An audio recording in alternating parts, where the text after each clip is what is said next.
இன்றைய ஆத்மீக தேன். இன்றைய தினத்தின் தியானத்திற்காக ஏசியா 61:7 உங்களுக்காக நான் வாசிக்கட்டும். உங்கள் வெட்கத்துக்கு பதிலாக இரட்டத்தனையான பலன் வரும், லட்சிக்கு பதிலாக தங்கள் பாகத்தில் சந்தோஷப்படுவார்கள். அதிநிமித்தம் தங்கள் தேசத்தில் இரட்டிப்பான சுதந்திரத்தை அடைவார்கள். நித்திய மகிழ்ச்சி அவர்களுக்கு உண்டாகும்.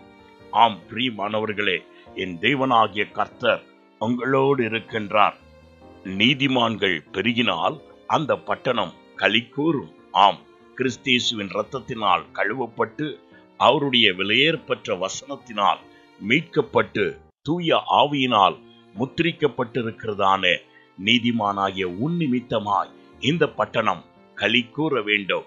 செம்மையானவனாகிய நீ இந்த தேசத்தை ஆசீர்வதிக்கும் பொழுது அது நிலைவரப்படுகிறதா இருக்கும்.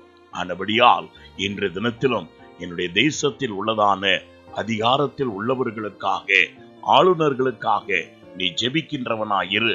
என் தேவனாகிய கர்த்தர் தாமே நீ சகலவிதமான அமைதல் உள்ள ஜீவனம் செய்யும்படியாய் தேசத்தின் நன்மையை புசித்து சுகித்திருக்கும்படியாக தேவன் தாமே உன்னை தம்முடைய இரட்டிப்பான சுதந்திரத்தினால் ஆசீர்வதித்து மேன்மைப்படுத்துவார்.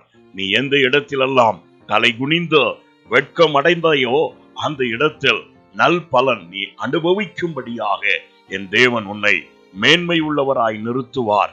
நீ அந்நிய தேசத்தில் இருந்தாலும் நம்முடைய பாரத தேசத்துக்காக ஜெபிக்கின்றவனாய் இருப்பாய் என்று சொன்னால் என் தேவனாகிய கர்த்தர் தாமே உன்மேல் பிரிய வைத்த எல்லாவித நன்மையினாலும் உன்னை நிரப்பி வழி நடத்த வல்லவராய் இருப்பார். நான் உங்களுக்காக ஜெபிக்கட்டும்.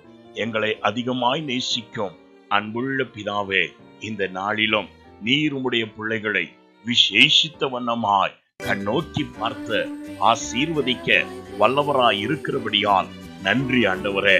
உம்முடைய பிள்ளைகள் செய்கின்றதான எல்லா பிரயாசத்திலும் இரட்டத்தனையான பலன் உண்டாவதாக. அவ்விடத்தில் எல்லாம் தங்களுடைய பாகத்தையும் சந்தோஷம் நிறைந்ததான இரட்டத்தனையான ஆசீர்வாதங்களையும் இன்று சுதந்திரித்துக் கொள்வார்களாக.